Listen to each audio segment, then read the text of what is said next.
Good morning, everyone, and welcome to the Sister Cities Conference with Global Cleveland. My name is Michael Jeans, and I am your moderator for today, and we've got an exciting panel lined up for you.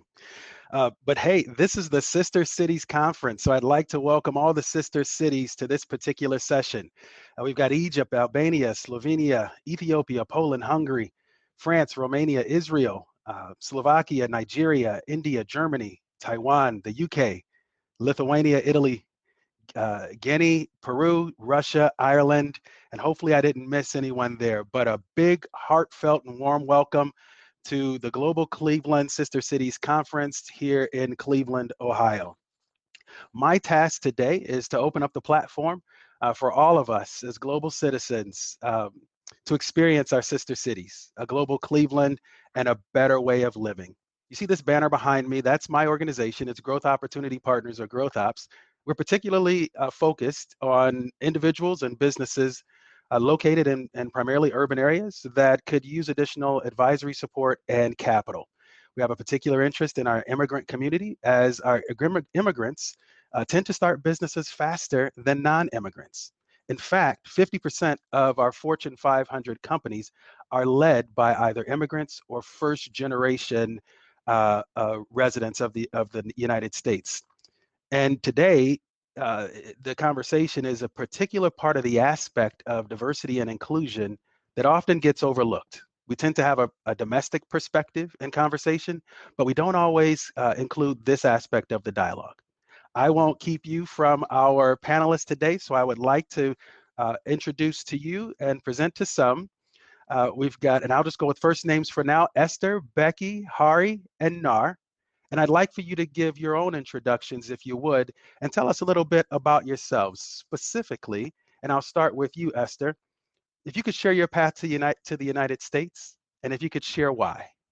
I'll ask the other panelists to mute your microphones so there's no feedback in the background. Hi everyone, my name is Astin Gamba. I was originally born in the Democratic Republic of Congo. We left Congo due to a civil war, and my family was getting prosecuted, so we either had a choice to flee or live.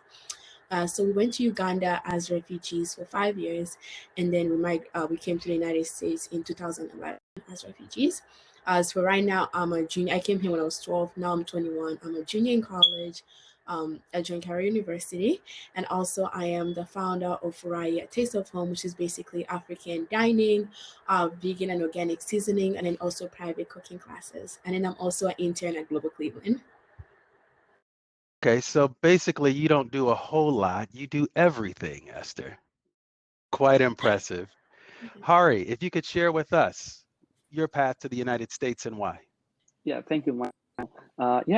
So I was born in a refugee camp back in Nepal, where we were identified as Bhutanese refugees. So my parents were born in Bhutan, and for some ethnical reasons, we had to leave Bhutan and then come to Nepal. And I was born in that refugee camp, and then with this opportunity to resettle, our parents chose to come to the United States, and we came here in 2013.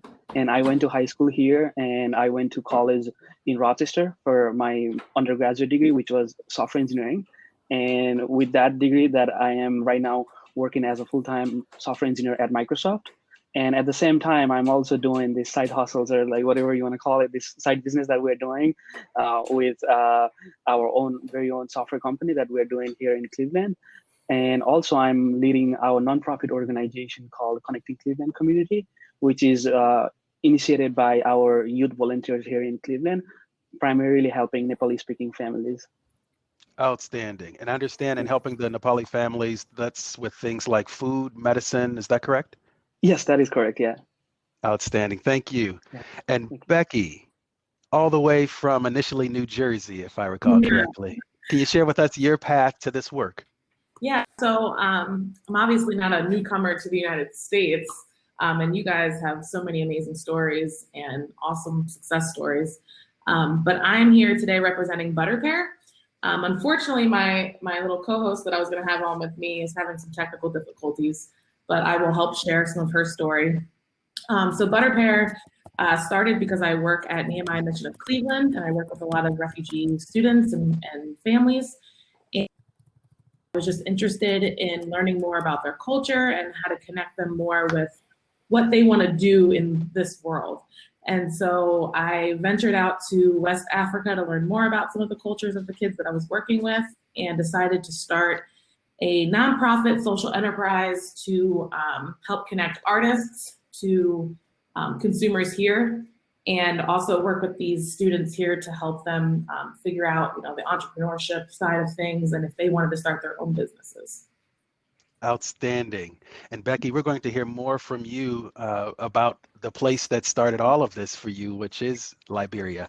And so we'll come back to that part of the story as well. Last but not least, Nar, also from Bhutan. If you could share with us your path to the United States and why. Hi, good morning, everybody. I'm Nar Pradhan. I was born in Bhutan, and in 1990 there was a political turmoil, and because of that, number of innocent people had to leave the country, and we became a refugee in Nepal, and I stayed in Nepal as a refugee for 17 years. So we don't have any hopes, but after all, we got an opportunity to come to United States in 2008. I came in Cleveland in 2008, and I started volunteering to helping the needy people who are here, who are uneducated. And after that, in 2009, I got an opportunity to work in Asian Service in Action Inc. as a program assistant and helping number of refugees and immigrants for basic needs as housing, housing and all stops now. So as a social worker. And in 2012, we started a restaurant business in Northern State, but we were not successful. We sold the business. And in 2013, we started our grocery store with the family and siblings joining our assets. And likewise, we're working in the community. But in 2020, February, I started a restaurant business, but right after that, pandemic hits now. So, Yeah, and we'll talk a bit more about the impact of the pandemic on both your businesses and your personal lives and activities. But now you mentioned fleeing the country and some of the why behind that. That routes me back to you, Esther. I understand that coming from the Congo, the DR. If Esther, if you could share with us what fleeing the country looked like for you and why. I believe you were a young girl at the time, but if you could share with us, put that in perspective, that process, that experience, and how that's affected you and the importance of your work now. it was And I'm sorry, that's for Narf, that's for Esther at the moment. Oh, okay. Thank you. Yeah, for me, I was 7 when my family flee. I think for me, I always tell people it was like a bad experience, but also something that helped me build the person I am today. Because I flew, there was a civil war going on, and I got to experience being a part of war and basically everything that goes into it, and just living your home with basically nothing because people are trying to kill you, and just seeing how evil people can be, and just seeing that part, and going to Uganda with nothing, and as a young kid, just grabbing my cop set, just understanding what happened. I always say I never fully understand it because when you go through or something like that, you just that's something, that trauma that always stay with you everywhere you go. So that has built me as a child. Right now, I always advocate for children not to be a part of war, and just peace resolution, because I always say nobody should go through war, especially children. Children should not be part of war, or families. My family, we're getting threatened, the guy, when he came to our house, was I'm gonna shoot everyone in the house if you don't open the door. And I always empathize and just advocate kids hearing bombing and stuff like that. So it has helped me moving on to today. I'm a advocate for refugees and education, and I've gotten opportunities to talk to world leaders at the last year I got the opportunity to go to the United Nations General Assembly and just advocate for these children and share my experience. Like, I went through this and nobody should go through this, and if we can find to create a more peaceful world, like, that would be amazing. And today I still, like, it's trauma that that's gonna always live with me, so I always try to go to counseling, therapy to help me deal with this stuff, but then also through my work of helping other people, like educating people, like the trauma of war that really has on young kids, especially because I was 7, and how that will affect you in the future. But then also has pushed me to become a better person, to be more understanding. And also, like, also with my business, a huge part of my business is also donating to organizations that are helping, because I know the need of that help, giving people, like, the need of that money, because I saw how we helped my family when we were in Uganda, the support and the aid that we got from other organizations. Wow. Wow. I only have the experience of fleeing any place or any country through the lens of others and conversations like this. And it's just so impressive. It's so amazing that you're able to take that and with empathy turn around and immediately think, how can I give? And I think I heard a bit of that theme from each of you. Hari, how does your arrival in the United States affect, and maybe the precursor to that, how does that affect your approach to business and your approach to wanting to give back? Yeah, thank you again for that question, Michael. So when we came to the United States, I was hardly speaking any English, and we had to go through different English tests, and then we ended up in one of the schools that helps bilingual students like myself. It was Lincoln West High School that I went to, and then later on, over there, when I was there, there was a mix of different schooling and different sort of courses that I could take. And given that we did not understand a lot of education system when we came, it was a bit difficult to navigate through what is best for me, given that our parents themselves are having a hard time finding jobs or like making sure that we pay rent in time and things like those. And we had this amazing support from our local community where like we could get different sort of support such as welfare and those different opportunities. With that helped us not worry about rent that much, but focus on ourselves. And despite having our parents go to different local companies in weird shift times, we still had our own struggle trying to find the right fit for ourselves. And then I came across how we could do different things with computer science or coding in general. And when I was back in Nepal, I did not even use computers or anything at all. So it was just something we saw in movies, and like getting to play around with this computers, that was something that really clicked in me, and I wanted to do something with that. And also I work in different companies when I was in college. Like I went to do different internships or co-ops, and there I learned that how we could do different technological uh, applications or websites. And then I wanted to do something like that within our community, because coming from this immigrant or refugee community, I always had this back in my mind how I can do same thing but for in our community, so that other people could look up to, or at least something we could do to help our own small businesses or our own families, trying to fit into and by using technology. So that's something as give back to the community in that sense of using technology. That's something that I have learned in school and also in different workplaces. Oh, that's wonderful. Hari, you raise a good point. And I think sometimes when others hear that services are needed, whether by immigrants or others, there's not a recognition of how temporary that often is for immigrants.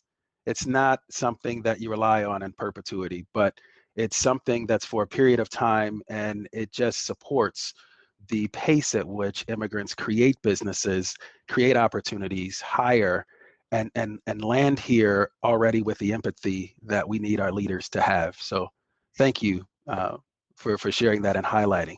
So now I come to you. You've shared from an entrepreneur perspective. You were in North Olmsted, and then you moved into a different venture. When you think about your role in the community and why you do what you do, how does your position affect your approach to business? How does your experience affect your approach to your business?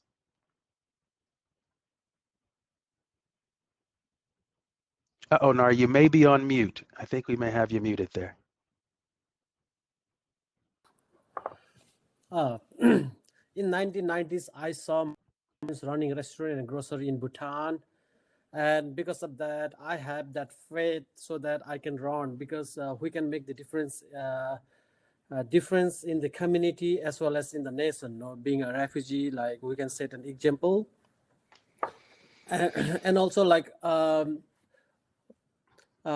we can give the job opportunity to the number of people, as well as we can pay tax to the government, and also we can make our living ourselves. No, so this is how I can start my business.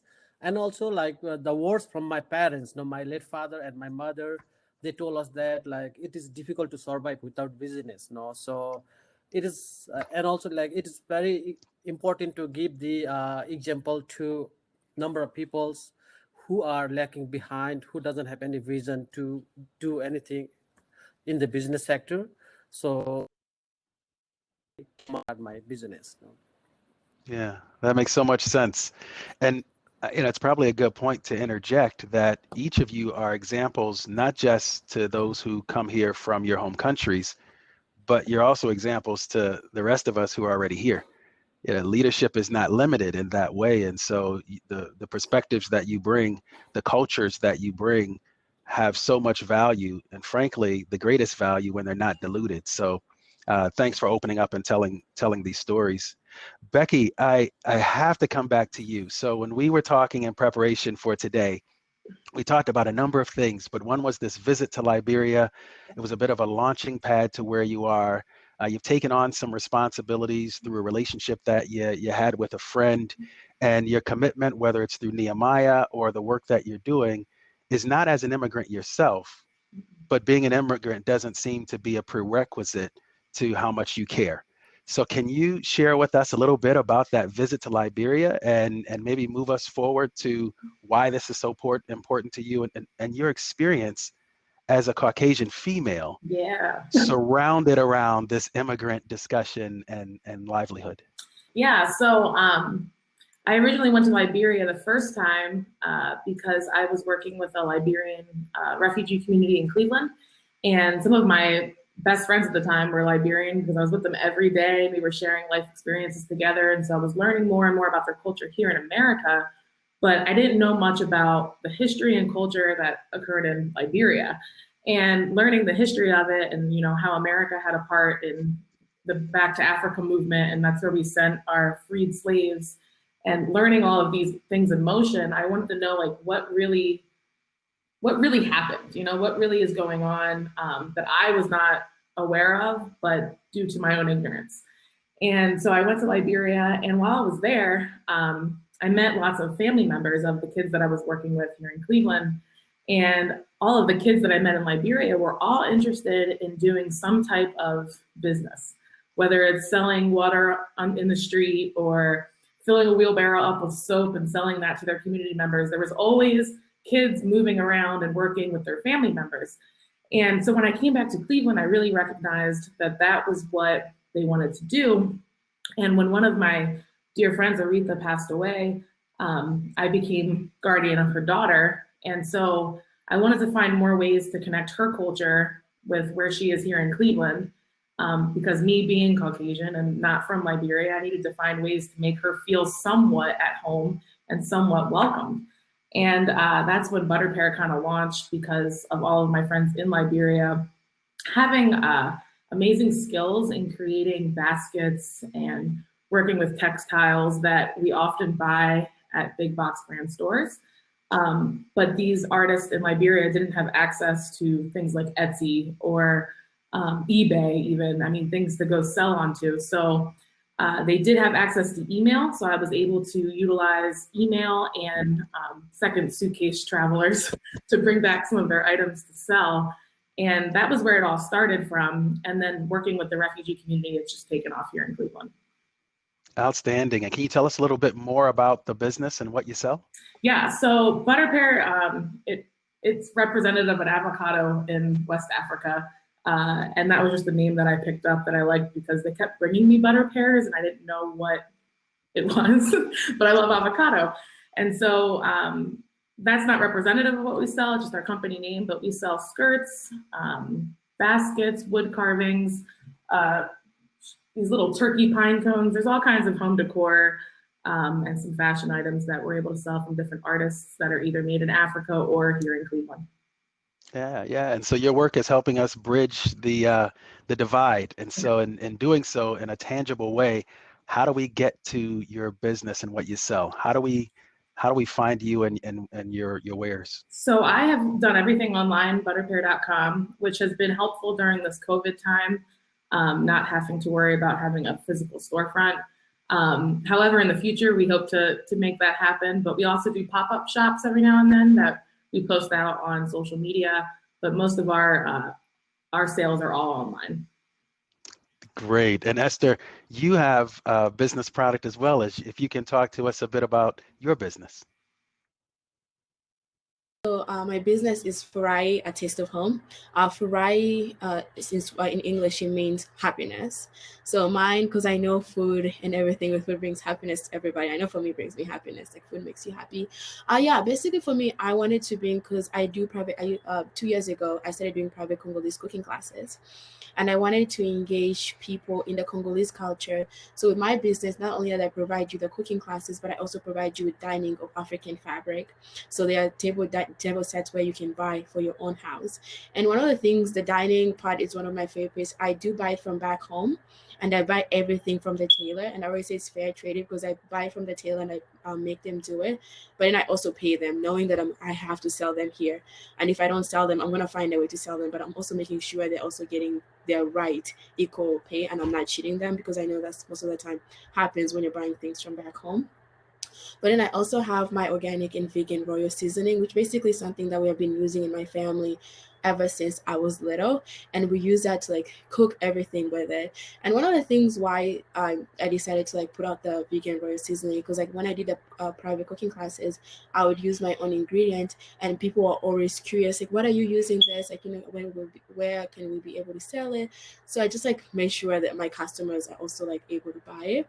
But then also, we have juice, fried juice, which my dad also makes. And then we also have a variety of stuff on the website from the cuisine. But it's just like a glimpse of my culture to the world, showing them what Congolese culture is and about the food, and what really we are about the people. And then also, a big part of my business is also showing like young girls, especially young girls in my community, you can own a business, you can be anything that you want, just breaking the gender norms that we see in our community of girls not being able to take those paths. And I know for me, growing up, I never saw a lot of role models that look like me or were doing everything that I do. So I kind of like became my own role model and created a path for myself, because I know it was very needed. Amazing. And I love the name, A Taste of Home. Like, I haven't even tasted the food yet, but it already feels warm and cozy, and I'm thinking of mom and grandma's cooking. And I saw your product as well. The material is beautiful. It's vibrant. Folks, I'd like you, if you haven't already, taken a glance at the chat. There are websites listed. Thank you, Jenica and Elizabeth, for listing those websites for some of the businesses that you're hearing about today. As well, I'm going to say, feel free to list any questions that you might have in the chat feature. Feel free to click the chat and type away, and we'll try to get to those as best we can. Nar, so you've got presence in our Asian community and our Asian services in action, but I'd like to talk a bit about the grocery business, and if you could tell us a bit more about Himalayan Restaurant. How do we find you, and tell us a bit about the business itself? Grocery. I want to talk about a little bit about grocery. Grocery is run by our siblings. We siblings together, and also this is but this grocery is basically focusing for Asian populations. But in terms of restaurant, we are focusing for diverse community, because we want to introduce our Nepali taste as well as North Indian taste in our area.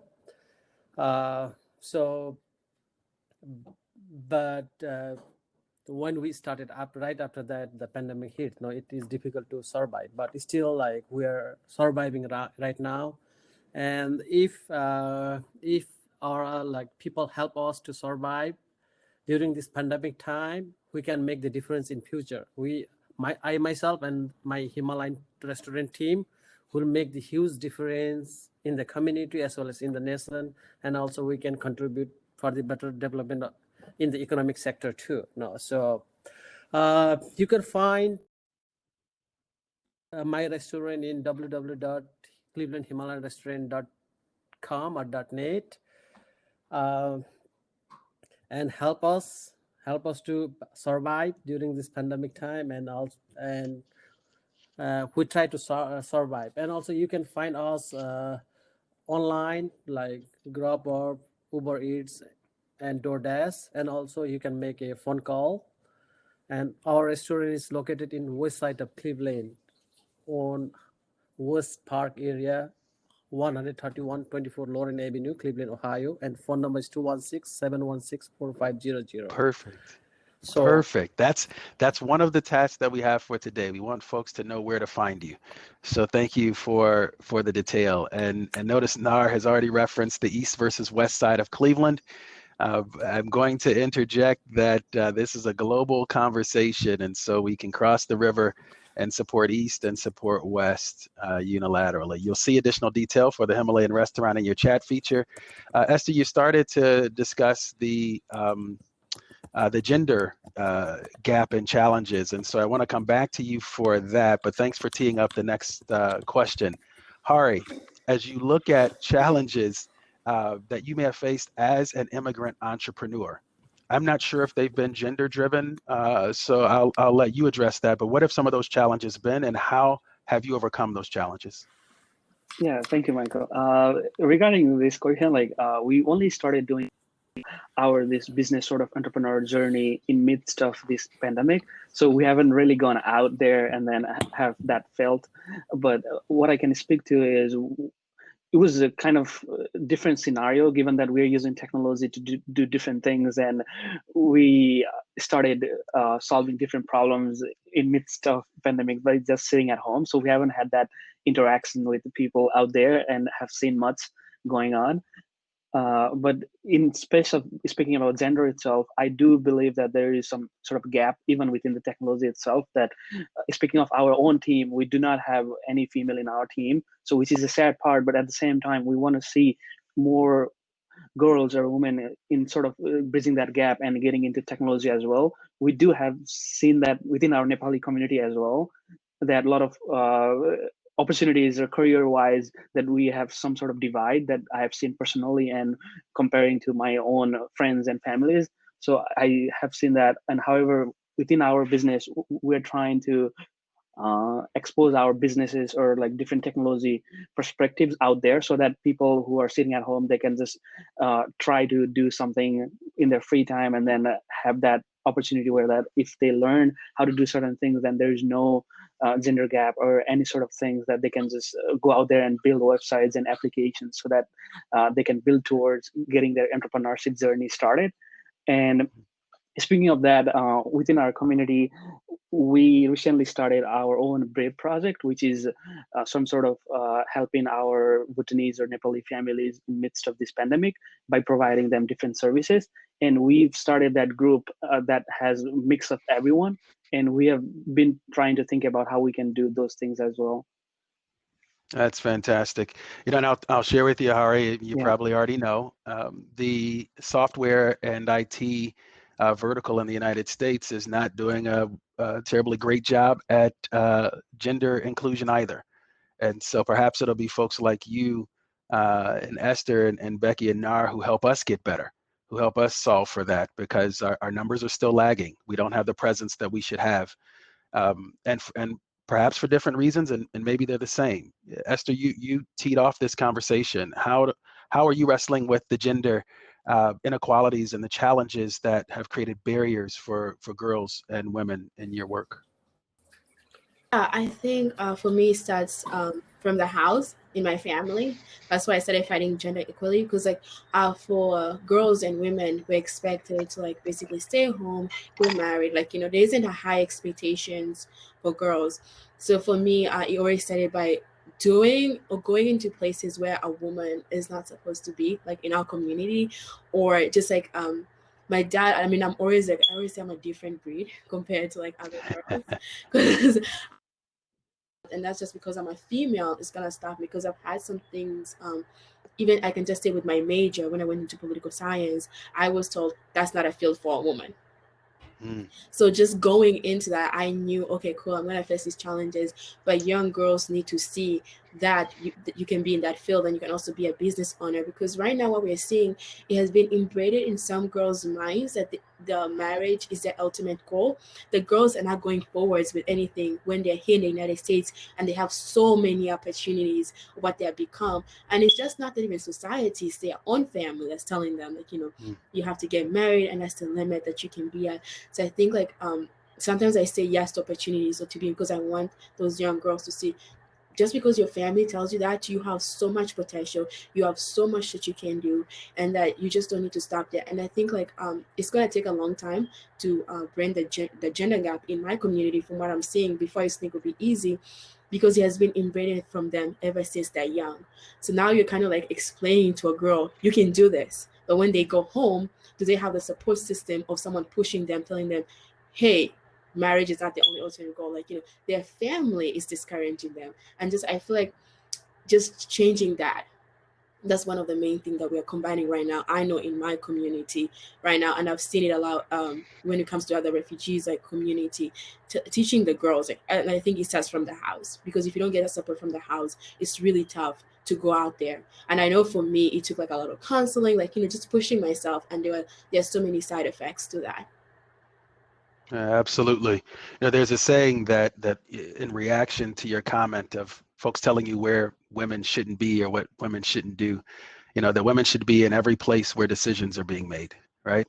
And so as you are imparting that to these girls and to the young women and perhaps some older, how do you balance, not balance, how do you have the impact that you need to have when they go home and they're hearing these generation over generational principles of their limitations?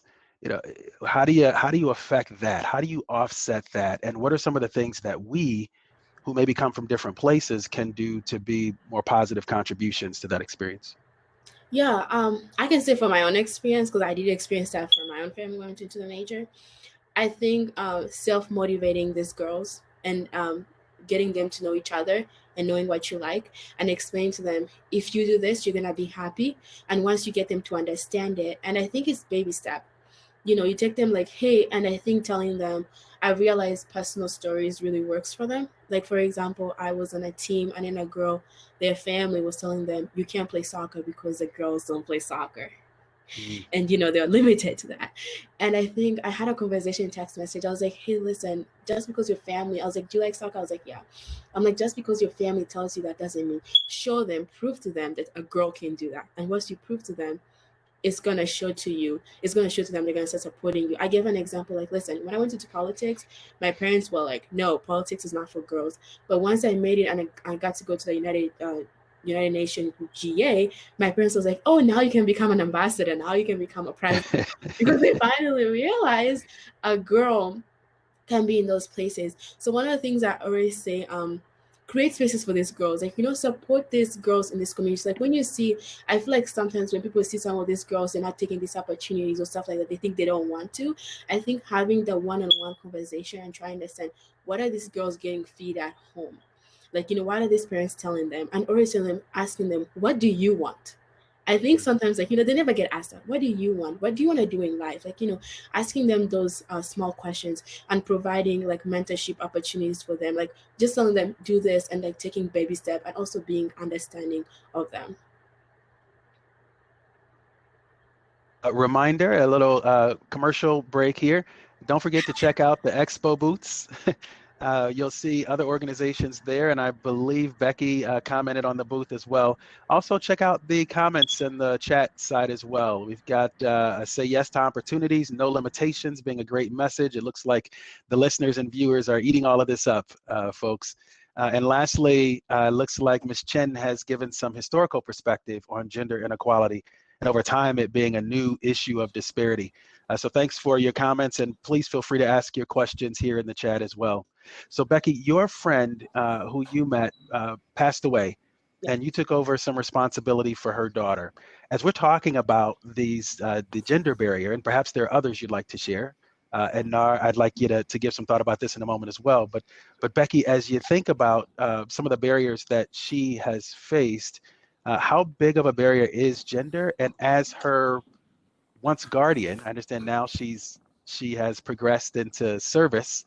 As her guardian, how do you manage that? What are some of the things you do to help knock down some of those barriers?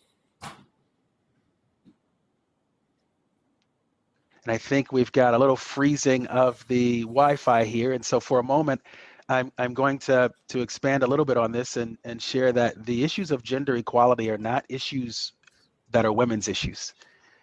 Right? These issues are not issues that women need to solve. These are problems that men have created and have allowed to continue to exist. And so as we look at gender inequality, we're having these conversations, the burden to correct them should not be on the young girls and on the women themselves.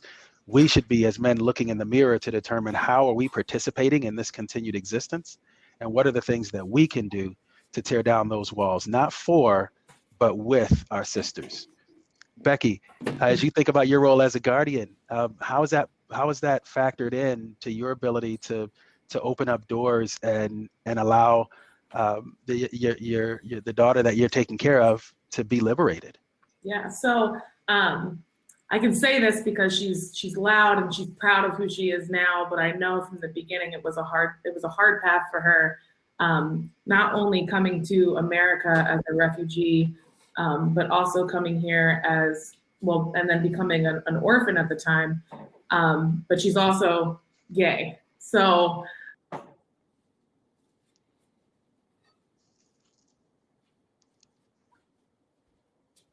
If Becky's house is anything like mine, if anyone decides to use the microwave, it's a wrap. Go ahead, Becky. Sorry, did you hear me? If you could go back there. So we've got the stacking of barriers, not just one, is where I think you were headed in the conversation. Hari, this is where your software technology company is going to come in, right? As we rely on technology more and more. But I see myself. Okay, now we're back. Okay. Yep. Okay. And oh, no way. Well, Becky will be back with us in a moment, folks, I'm sure. And so I'd like to ask each of you, and I'll start with you, Nar. Entrepreneurship as an immigrant. What was something that you learned that's a best practice, and what would you do differently as an immigrant entrepreneur in the United States? What did you learn that's a best practice, and what might you do differently if you had a second chance to go back and do it over?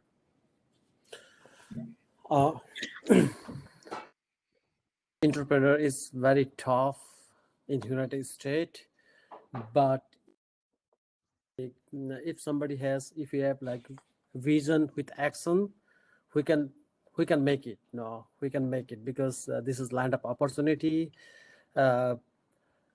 Back then in refugee camp, we didn't have any opportunity. We don't have right to speak, right to do some work, any activities. No, but here in United States, if we have actions, if we have faith, if we have vision, we can make the difference.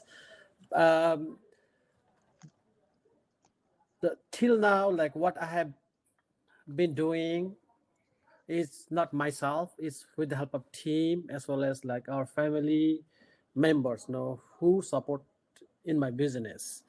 But if I get any till now, like I didn't get that much help for restaurant business from the government sector. But if I get any help, and if I survive, I can make a huge difference. I can do as much as I can to make the difference in the community as well as in the nation. But the most important part is teamwork, and hard work is very important. Sure. Thank you for that. And Hari, I'll turn that same question over to you. What was maybe the the greatest lesson that you learned as an entrepreneur, maybe you're learning, and what might you do differently if you could get a mulligan and do it over again? Yeah, for sure. Thank you, Michael. So we are very young in our entrepreneurship journey. Like we only started like 7 or 8 months ago, and even with that, we have always felt that sense of doing something within the community. You know, because we come from the same community, and then having a community and whatever we are doing, our motto of our company itself is building a community, not company, which is basically trying to somehow embrace that community sense in whatever things that we're doing. For example, in past, within just short amounts of time, we have built around 8 to 10 applications. And most of those applications are almost all about community-oriented applications. To talk to you about those things, one of the first app we built was called Saral Barnamala, which is basically trying to learn about how we teach our kids Nepali, which is our language that we speak. And the second thing was, I mean, we started that mainly because we saw a lot of our children or a lot of brothers and sisters at home playing around games and iPads and iPhones, and we wanted to something, learn about it and then just describe within that application how we write our own names at least. So we started doing that app, and then secondly we did something called Bigya, which is basically in Nepal it means experts. And also in English, it's a Bigya, which is a wordplay. And we did that, and that application was mostly about connecting different businesses around the United States that are focused on Nepali speaking, so that whenever we are in different town, we could go to people who are from same community and then have a chat or, like try to support our small businesses. So we built that app where like you can see a map of different businesses within our people from same community, and then you could go to different restaurants or groceries or support different sort of businesses, a sort of this platform to connect different entrepreneurs, how they are doing in different city, yet coming from the same community back in Nepal. So we did that. And then third thing that we did was something called Brave Project, which was more about helping different families with the pandemic support. And since everyone is at home, we had that difficulty in trying to coordinate who's delivering what in different homes. So we built an app where we could manage who's delivering what or where we are putting those things at. So we built that applications, and that was helpful to many communities within the United States. And those are were primarily targeted to Nepali-speaking Bhutanese, because when we came from Nepal, around 60,000 refugees were resettled all across the United States. So we're in different towns and different cities and different states. And we running our company from here in Cleveland, we're trying to connect those communities back again and trying to keep up with what's going on in different cities. So that is one of the reasons why whenever we're trying to do certain technological stuff, we keep that community in that sense. That's wonderful. Thank you. That's a lot for 7 or 8 months. Yeah. That's why we, again, connecting back to NER, it's all about teamwork, and without that we would not have been able to do whatever things that we're doing right now. That makes so much sense. And so Esther, as you look at the same, so how does that, how would you respond in terms of best practices for you and maybe what you might do differently? Yeah, I think the best prices for me, definitely being an e-commerce store. And one of the things that I would change, I would probably like doing more marketing. I did do a lot of marketing, but like since I'm so busy, I'm not able to do like a lot of marketing as I want to. And a lot of people have offered to help me with marketing, and I think like cutting some of the stuff and like really focusing on what's really important to me.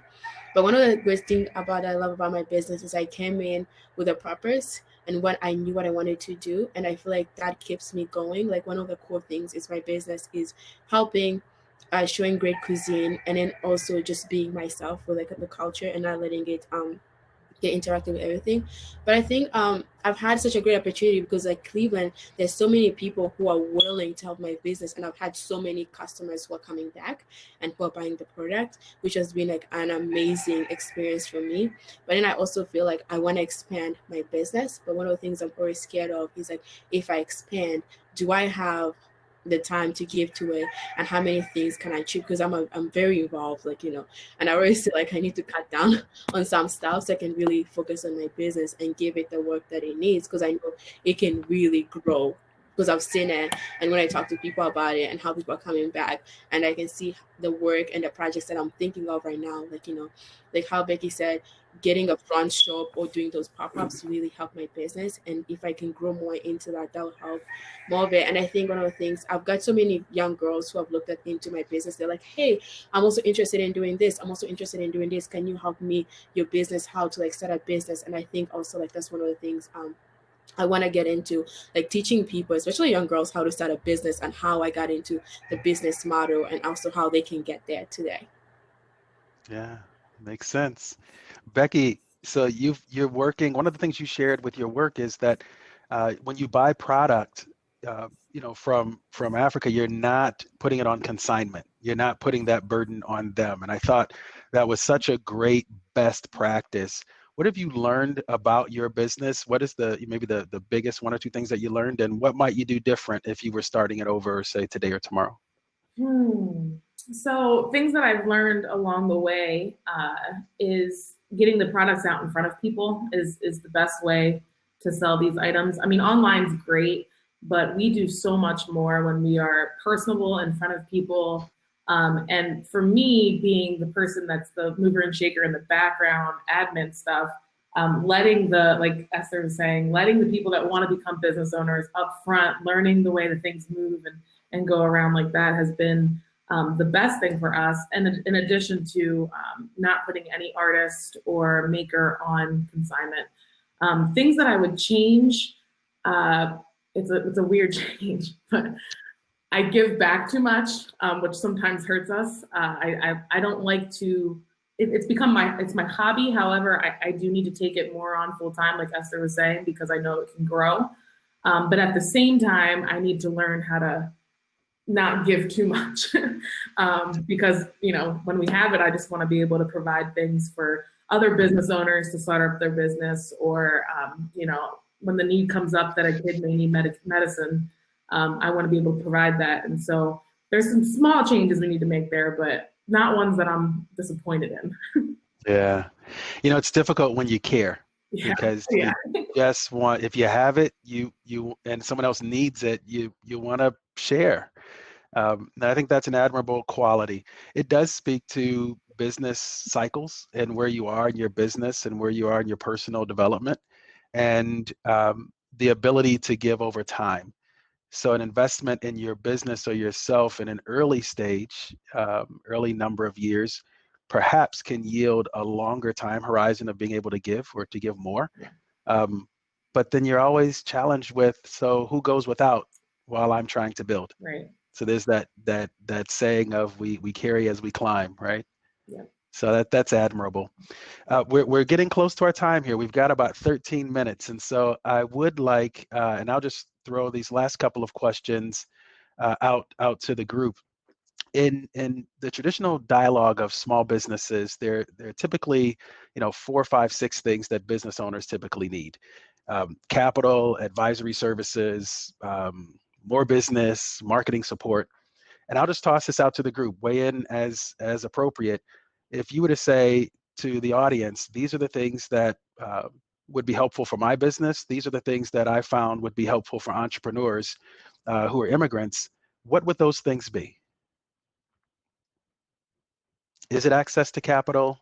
Is it partnerships? What are those top things? So you want to go? I feel like Esther was ready to jump in there, but what I've heard from various young people wanting to start a business or wanting to get their feet off the ground, they start by selling to their family members, right? And that only goes so far until you kind of get trapped in that. And so I think for everything is one, networking with the right people to partner with. And like I've talked to Esther several times, like, hey, do you want to do this or do you want to do that? And things like that can broaden your network. But access to capital is another part of it, trying to do things on a minimum budget to get started.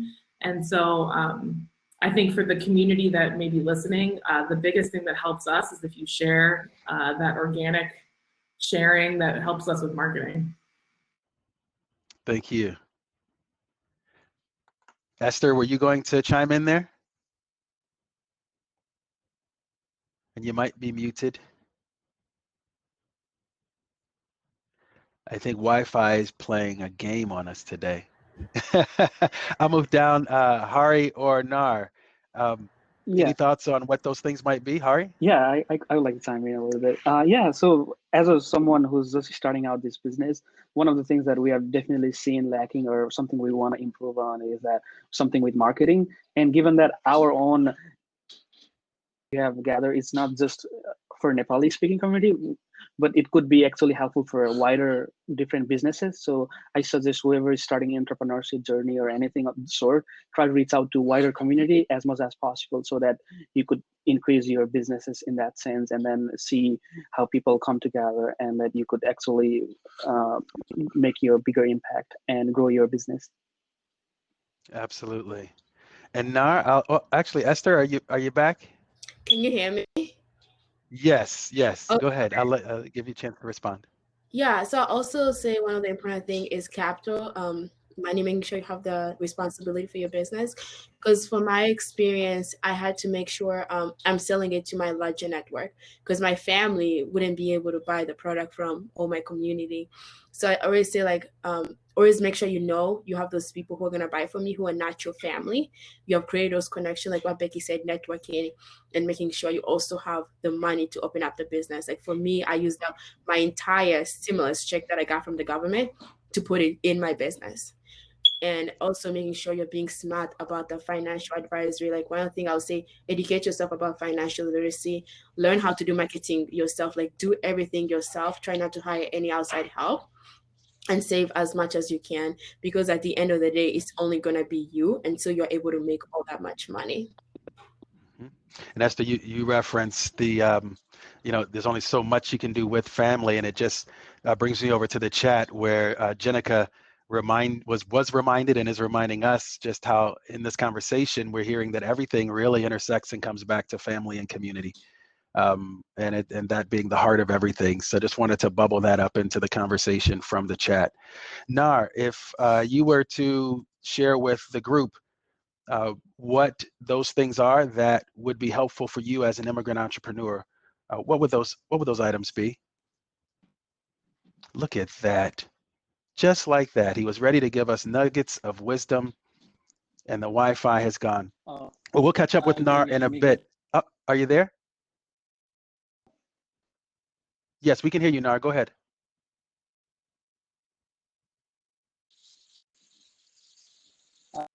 So close. You're breaking up a bit. Think being an entrepreneur, immigrant is very important. Yes. Hi. Are you hearing We can hear you now, Nar. Hello. Okay. The family is the key point. No, without family, we cannot do any business. No, because with the support and financial help of the family,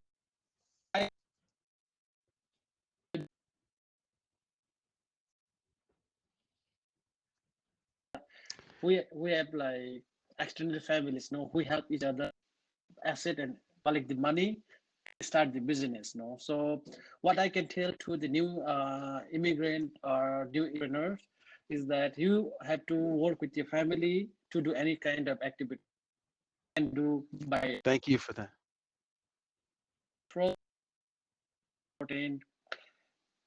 To get. Yep. Thank you, Nar.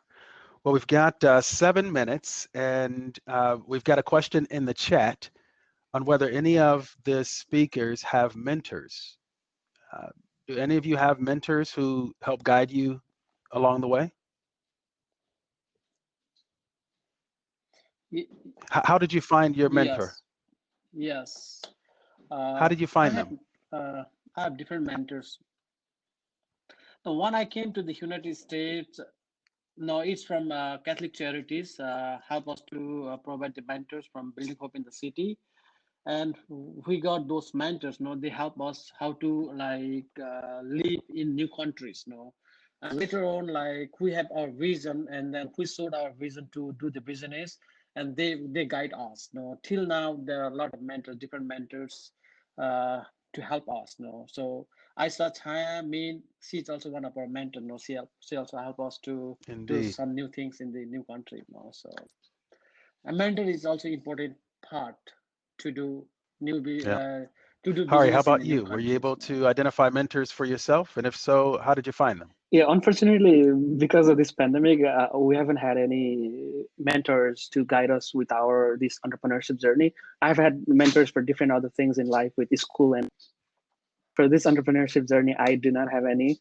But I'm really looking forward to find some, and then hopefully have us guide through navigating this entrepreneurship journey within the technology and different things.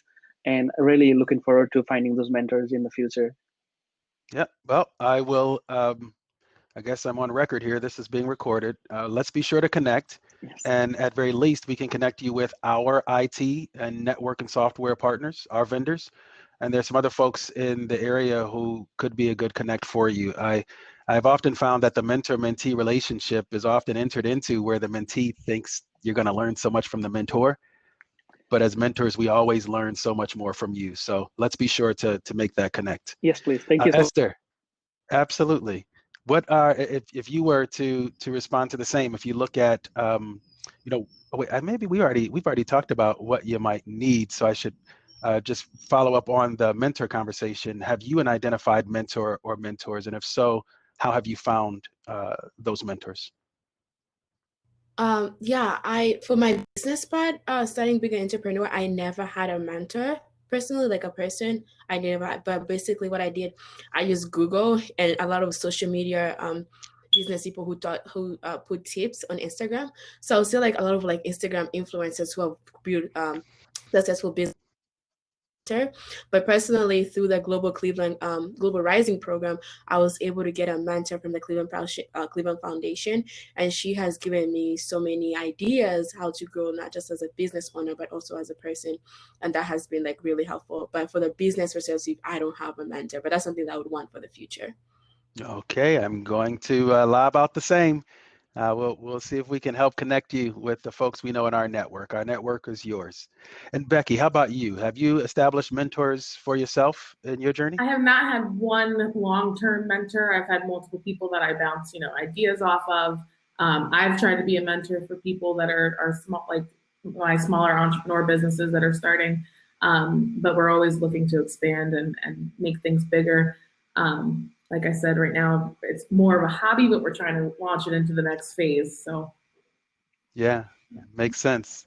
Well, if you could each take 30 seconds, and Hari, I'm going to start with you. If you could take 30 seconds, what is it that you would like the folks listening in and viewing today? What do you want them to take away from your individual and shared experiences? If you could leave us with something, what would it be? Yeah, for sure. I want to leave. I haven't mentioned my business name, which is Nebham, and the name itself, Nebham. I usually find myself in identity crisis, which is I'm not sure what to call myself, even though I'm a naturalized citizen. So my parents were born in Bhutan, and I was born in Nepal. So our name reflects that, which is Nebham, which is Nepalese, Bhutanese, and American. So it's a combination of those words. So I want to leave that word to you guys and everyone is watching. Nebham. Thank you. Thank you. Thank you for that. Becky, I'll ask you the same question.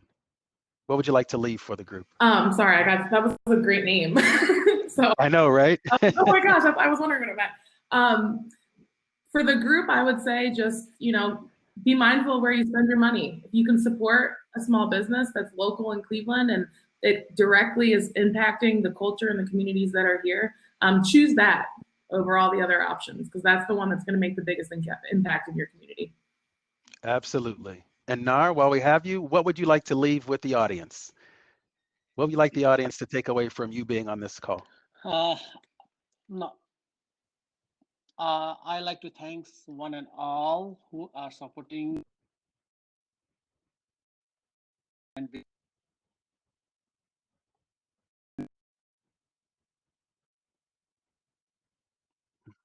I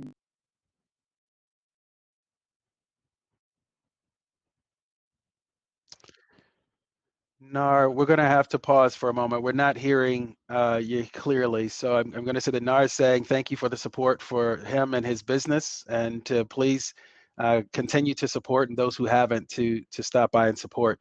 And so we'll close with you, Esther. What would you like folks to take away from your experiences? Yeah, I always say support local, but most importantly, like empowering young girls and women to go into spaces that usually they're not supposed to be into. I always say I want to see a new generation of women who are entrepreneurs, because I believe that girls have so many ideas that we're not being seen, and they can bring so much into this work if they're not getting pulled back. And also shop local, support local, and also thank you to everyone who has supported my business, and just to be grateful for everything that this country has given me and the opportunities I've received. Well, that brings us to the conclusion of our session today. Esther, Becky, Hari, and Nar, thank you so much for sharing your experiences and your time with us. Ladies and gentlemen, you've heard real life examples of these additions to the Cleveland family, and we ask that you would visit and shop and support locally. This concludes the Newcomers Entrepreneurs panel. Thank you, Esther. Thank you, Becky. Thank you, Hari, and thank you, Nar. Bye-bye, everyone. Thank you. Bye. Thanks, Michael. everybody. Bye.